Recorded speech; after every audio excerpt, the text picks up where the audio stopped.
Assalamu alaikum wa rahmatullahi wa barakatuh. Adúpẹ́ fún Ọlọ́run ọba tí ó tún yọ̀ǹda fún wa lówùrọ̀ tòní ìpè kí a tún máa bẹ ní ìmọ́lẹ̀ alààyè. Iná ni ọba tí a ṣe ọpẹ́ fún. Ǹjẹ́ ní ojú kan ni ètò prógrámù Yorùbá tí ṣe The Tasante ní gbogbo aago 4 sí aago 4:30 ní ojoojúmọ́. Iná ni a wà ní òwúrọ̀ yìí tí a ti ń ṣe alábàápàdé ọmọọba Òbíládé Abdulwasiu Akínlóye aka Olasco lórí ètò Ramadan Kareem 2021. tó adúpẹ́ ní ọwọ́ Ọlọ́run ọba tí ọkà wáyé ìpè kí a tún máa sẹ̀mí ní ọjọ́ tòní. Adúpẹ́ nínú ìrìn àjò tí a ti ń rìn bọ̀ nínú oṣù Ramadan yìí. Ọlọ́ọ̀ba tí ó jẹ́ kí ọjọ́ tòní tún bá wa láyé àtúnbẹ̀ náà ni pé kọ́lọ́run kọ́dàkùn bí a ṣe bẹ̀rẹ̀ pẹ̀lú bismillah kọ́lọ́run jẹ́ ká yọrí ẹ̀ pẹ̀lú alhamdulillah. tó adúpẹ́ ní ọwọ́ gbogbo àwọn àfà tí wọ́n ti gorí afẹ́fẹ́ wá láti fi ṣe gbogbo àwa ènìyàn láǹfààní nínú ìmọ̀ tí Ọlọ́run fún wọn. Ọlọ́ọ̀ba kò ní jẹ́ kí ìmọ̀ wọn náà kí ó jọba. Bákan náà ni adúpẹ́ lọ́wọ́ àwọn tí wọ́n ti dá sí ètò yìí tí wọ́n ti ran ètò yìí lọ́wọ́ nínú ọdún yìí látàrí pé kí ètò yìí máa tẹ̀síwájú. Ọlọ́ọ̀ba tí ó ní ọlá lọ́dọ̀ tó fún yín lọ́lá náà kò ní gbà lọ́dọ̀ yín. Ọlọ́run ṣe àlékún oore fún yín. Ọlọ́run jíṣẹ́ ńlá Ànábì Muhammad. Ọpẹ́ pàtàkì ó tún lọ sí ọ̀dọ̀ ẹrú Ọlọ́run kan tí wọ́n ṣe sábàbí iṣẹ́ tí a ṣe ní ọ̀sẹ̀ tó rí kọjá. Wọ́n wá wò pé iṣẹ́ ìkéré púpọ̀ ní agbami ibi tí ọ̀rọ̀ yìí wà. Wọ́n ní pẹ̀lú ògo lọ́dọ̀ Ọlọ́run àwọn ó gbé wákàtí kan fún program méjì fún bàbá wa Alhaji Fadilat Sheikh Alhaji Abdul Nasir Abdulganiyu Albani Togo. tó ọjọ́ náà wọ́n ṣe ní àdéhùn wọ́n sì síka àdéhùn náà kọ́lọ́n dákun ibi tí wọ́n ti mówó náà kọ́lọ́n dákun bá fi ọ̀pọ̀lọpọ̀ rọ́pò síbẹ̀. Ọlọ́run jíṣẹ́ ńlá Ànábì Muhammad. tó gbogbo ohun tí ń jẹ́ ẹ̀san téèyàn máa ń rí gbà nínú oṣù abiyì yìí lórí kánà sítọ́ Ọlọ́run dákun máa fi dùn wọ́n ní ládàá rẹ̀. Adúpẹ́ lọ́wọ́ ìyá wa Alájà Ahmada Rufai Sisi Alájà Wosila tí wọ́n bá wa bẹ̀rẹ̀ ètò yìí ní ọdún yìí. Ọlọ́run bá kò ní dùn wọ́n ní ládàá rẹ̀. Adúpẹ́ lọ́wọ́ gbogbo àwọn tí wọ́n ń dá sí ní tèrè èjì tèrè. Ọlọ́run bá yóò fi owó sẹ̀san yóò fi ọmọ sẹ̀san àlùjánnà ni yóò borí ẹ̀san fún ẹnì kọ̀ọ̀kan wa. tó àwa tún rọ àwa tí a ń bẹnu ilé àwa tí a ti pínwé dọ́dọ̀ yín tí a bá wo owó tí a ń ná lórí ètò yìí kì í ṣe owó tí ó kéré. Ọlọ́run bá ni ọba tí ń sì ń bá wa gbé bọ̀ kò ní sún yín kò sì ní rẹ̀ àwa náà. Àárọ̀ gbogbo àwa tí a ti fún ní ìwé tí a ti pínwé dọ́dọ̀ yín wípé kí ẹ ran ètò yìí lọ́wọ́. Ọlọ́run ọba ni ọba tí ń ṣe bùkún àrísìkí ẹ̀dá. Ọlọ́run ọba yóò bá bùkún àrísìkí yín. Ẹ ràn wá lọ́wọ́ gbogbo ẹ̀yin tí a ti fún ní ìwé àbí ẹ̀yin tí ẹ̀ ń tẹ̀ ń gbọ́ ètò wa bóyá ní orí Instagram ni lórí Facebook ni àbí lórí WhatsApp ni àbí ẹ̀ ń tẹ̀ ń wò wá ní òwúrọ̀ ní aago 4 sí aago 5 ní ojú kan ní 261 tí ṣe 261 ní Canal Plus. Ọlọ́run ọba yóò ṣe gbogbo ẹ̀ nírọ̀rùn fún ẹnì kọ̀ọ̀kan wa. Lábẹ́ bẹ́ẹ̀ adúpẹ́ lọ́wọ́ ẹrú Ọlọ́run kan tí wọ́n pè wá lónìí wípé kí a wá gba 50 kilo rice fún àwọn tí ó kù díẹ̀ káàtó fún tí ń wojú Ọlọ́run láti fi jẹ sààrì àbí láti fi sínú. Eléyìí jẹ́ iṣẹ́ olóore tí ó yẹ kí ẹnì kọ̀ọ̀kan wa náà mójútó. tó adúpẹ́ lọ́wọ́ ẹrú Ọlọ́run wọn ní kí a fi ó kọ ká fi bọ àwọn láṣìírí. Adúpẹ́ lọ́wọ́ wọn gbogbo àwa tí a tún kù lẹ́yìn tí a fẹ́ ná sójú ọ̀nà tọ́lọ́hun tí a fẹ́ ran àwọn aláìní lọ́wọ́ nínú oṣù yìí. Ẹ lè pè sí orí ẹ̀rọ ìbánisọ̀rọ̀ olóòtú 92 47 59 23. òun náà ni ó ń lọ ní abẹ́ móhùnmáwòrán yìí. Ọlọ́run ọba yóò ṣe gbogbo ẹ̀ ní ìrọ̀rùn fún wa. tó ní báyìí a padà sí orí ètò lónìí bàbá wa Fadilat Sheikh Alhaji Abdul Nasir Abdulganiyu Albani Togo àwọn náà ni ẹja ńlá tí ìwọ wa tún gbé ní òwúrọ̀ tòní tí wọ́n bá sọ ọ̀rọ̀ Ọlọ́run lórí kí ni wọ́n fẹ́ sọ̀rọ̀ Ọlọ́run lé lórí ọlá tí ń bẹ fún títọ́jú opó mùsùlùmí. tí ọkọ bá ti wá kú lọ́dọ̀ aya ǹjẹ́ wọ́n ti dẹni àrísànù ǹjẹ́ wọ́n ti dẹni àkọsílẹ̀nu ǹjẹ́ wọ́n ti dẹni tí àní ṣe ní àánú mọ́. tó eléyìí náà ni àwọn bàbá ọba yànnàná lórí ẹ̀ kí Ọlọ́run dákun gbogbo àwọn tí wọ́n wà nípò bẹ́ẹ̀ kọ́lọ́n bá nu omijé wọn nù. la ilaha illallah. Assalamu alaikum wa rahmatullahi wa barakatuh. Alhamdulillahi rabbil alamin. Wassalatu wassalamu ala rasulillah wa ala alihi wa sahbihi wa man wala. Asbahna wa asbah mulku lillah walhamdulillah adúọpẹ́ lọ sí ọ̀dọ̀ Ọlọ́run ọba Allah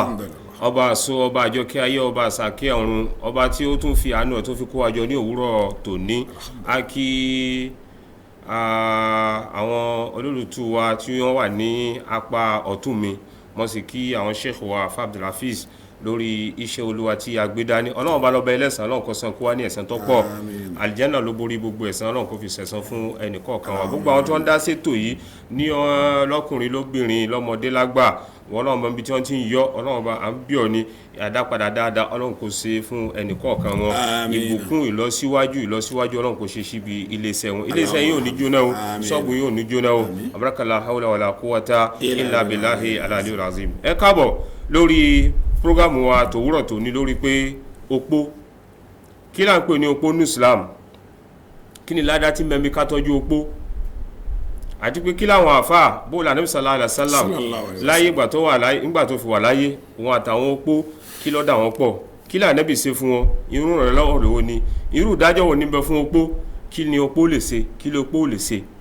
mo rò pé eléyìí ni ohun tí a fẹ́ bára wa sọ ní òwúrọ̀ tó ní kọ́nà ọba subhanahu wa ta'ala kí gbogbo ohun tábà wí Ọlọ́run jẹ́ ó ṣe dédé ọ̀rọ̀ Ọlọ́run kó ṣe dé súnà ní Muhammad sallallahu alayhi wa sallam opó lọ́dọ̀ àwọn àfáà òun lẹ̀lẹ́ tó jẹ́ pé ọkọ rẹ̀ kú ó sì fi sílẹ̀ ọkọ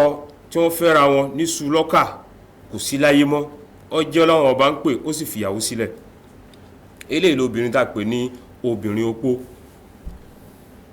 ọ̀rọ̀ ikú sì ní a rí pé Ọlọ́run ọba subhanahu wa ta'ala òun ní bẹ nípa ètò rẹ̀ òun lọ́mọ ẹni tó tún kàn bá ń ṣe ń sọ̀rọ̀ lọ́wọ́ báyìí wọ́n tún túfẹ̀fẹ́ lómi pé inna lillahi wa inna ilayhi raji'un ní ó sì mọ́ wáyé láwùjọ ní ọmọ wáyé ìgbà míì ọkọ lè lọ kó fi aya rẹ̀ sílẹ̀ ìgbà míì ò ní jẹ́ pé aya náà lọ́wọ́ bó pè sí ọ̀dọ̀ kó fi ọkọ sílẹ̀ àmọ́ tọ́pìkì wa tòní ó dá lórí pé ọkọ lọ́sàlẹ̀ sí ó fi aya rẹ̀ sílẹ̀ alákọ̀ọ́kọ́ opó yìí jàmá gbàrà pé ọkọ kú ìyàwó yìí ti kúrò nínú ìdájọ́ tó wà tẹ́lẹ̀ ní ó bọ́ sí ìdájọ́ tuntun míì ìdájọ́ pé ó ti di opó tí wọ́n pè ní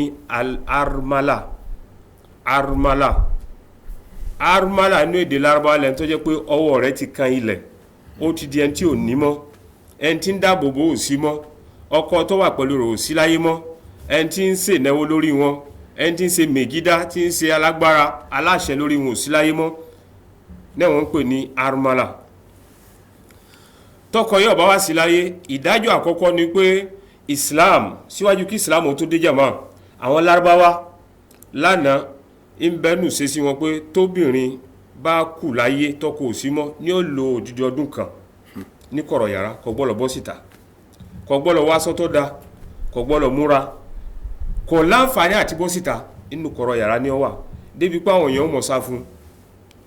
tẹ́lómi bá parí ọdún kan tó bá jáde kò ní jọ bí pé làákàyè rẹ̀ kò ní kọ̀rẹ́tì mọ́ látara pé kò sí tọ́jú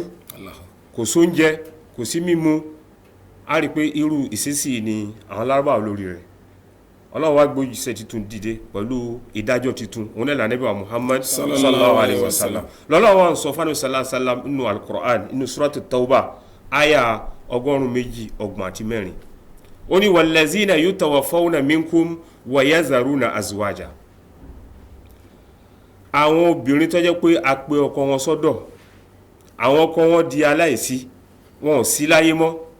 wa yazaruna azwajan wọ́n wá fi àwọn aya sílẹ̀ wọ́n fi ìyàwó sílẹ̀ yatarabbasna bi anfusihinna arba'ata ashhurin wa ashra wọ́n jókòó lé ní òdiwọ̀n oṣù 4 àti ọjọ́ 10 tí wọ́n pè ní ìjókòó opó al-ihdadu ní ìjókòó opó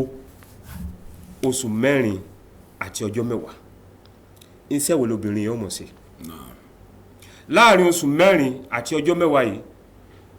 obìnrin yìí ni ó wà ní ipò pé ń tọrọ àforíjì àwọn ibi tóun rẹ̀ ti ṣẹ̀ Ọlọ́run Ọba subhanahu wa ta'ala lára ọkọ ní ó sì wá mọ̀ yáfẹ́ ọkọ rẹ̀ látara àwọn nǹkan tí ọkọ náà ṣe láì dá síyàwó ní ó kún fọ́pọ̀lọpọ̀ ìtọrọ àforíjì ó jẹ́ iṣẹ́ àkọ́kọ́ tí obìnrin opó gbà ẹlẹ́ẹ̀kejì ní ó kún fún gbogbo tí ń jẹ́ istighfar la ilaha illallah subhanallah kíkà alukur'an níyẹn náfìlà gbogbo tí ń jẹ́ oníranran ìbádà náà lóbìnrin yẹn mọ̀ sí kò ní wá sọ gẹ́gẹ́ kí ọmọ lọ sí ìnáwó kò lẹ́tọ̀ọ́ àti tọ́ ètè ojú à ń tọ́ mú à ń múra à ń ṣe makeup à ń lọ síwájú dígí à ń lè ń wo gbogbo eléyìí kò sínú ọ̀rọ̀ tiẹ̀ nítorí pé ń bẹ nínú ìbànújẹ́ ń bẹ nínú ìbànújẹ́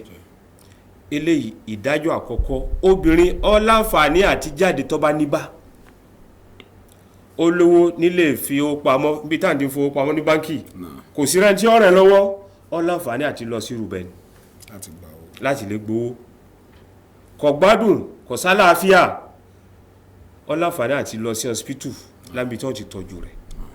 àyúrò àwọn advantage tó jẹ́ pé kò sí ẹni tí ó tọ́jú ń tọ̀hún ó fẹ́ bọ́ síta tí ọ̀rọ̀ oúnjẹ ó láǹfààní àti lọ tí ọba rẹ̀ ń tí ó bẹ̀ àmọ́ tí ìbá ṣe bẹ́ẹ̀ wọ́n fẹ́ kọ́ wà láyé rẹ̀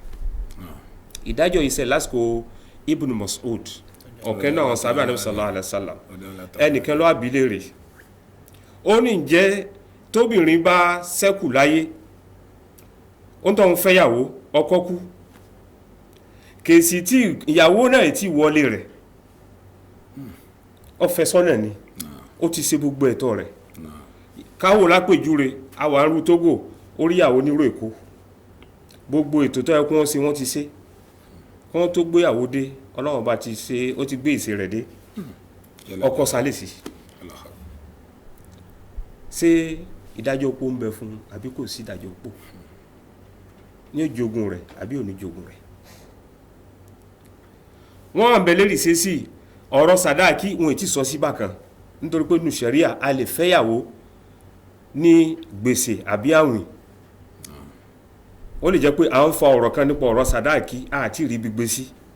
náà wọ́n fi ta kókó igi irú eléyìí ló ṣẹlẹ̀ lásìkò Ibn Mas'ud radiyallahu anhu lálákùnrin bá ń pòrí lọ́dọ̀ Ibn Mas'ud ń bá ń bèèrè pé kí ni ìdájọ́ ó ní tó bá wù ọ́ mo lè fi làákàyè tèmi tọ́lọ̀ fún mi o kí n fi fún ọ ní ìdájọ́ fa in yakun sawaban faminallah tó bá ṣe déédéé ìdájọ́ Ọlọ́run látọ̀dọ̀ Ọlọ́run ọba ni wa in yakun khata'an faminni wa minash shaitan tí mistake kan bá wáyé látọ̀dọ̀ mi àti àṣetánì ni Ọlọ́run ọba àtòjíṣẹ́ rẹ̀ bari áni minhu Ọlọ́run ọba àtòjíṣẹ́ rẹ̀ jìnà sí ìdájọ́ tí wọ́n fẹ́ sọ yìí ẹ wo báwọn àfáà ń ṣe fọ́ra wọn nínú àwa tá a tó bàtà àwọn àfáà lónìí àwa lájókòó láwọn fọwọ́ lálẹ̀ sàhábì Ànábì wa Muhammad sallallahu Abdullahi bun Mas'ud ó náà tó ń wúrí ó ní láha sadaq kamilan ẹ fún ní sàdáàkì rẹ̀ ní pípé ó jẹ́ ìdájọ́ àkọ́kọ́ inú ẹgbàá wọn kan ó ní láha sadaq misliha irú sàdáàkì tẹ́ fún irú obìnrin yìí pé irú obìnrin yìí ó nù rẹ̀ wọn o sàdáàkì ló mọ́ fún wọn irú rẹ̀ ní kẹ́ fún irú obìnrin náà láwáksá wà láṣà kò gbọ́dọ̀ dí kò sì gbọ́dọ̀ lé wà alẹ́ ìhàlẹ̀ ìdá ní ó ṣe ìdá wà láhàlẹ̀ miraz ní òjògùn ọkọ náà ilé ń bẹ̀nú àwọn ìdájọ́ tó le ní òjògùn ọkọ òun àtọkọ orun ìpawọ́pọ̀ ohun tá à ń sọ yìí orun ìtìpawọ́pọ̀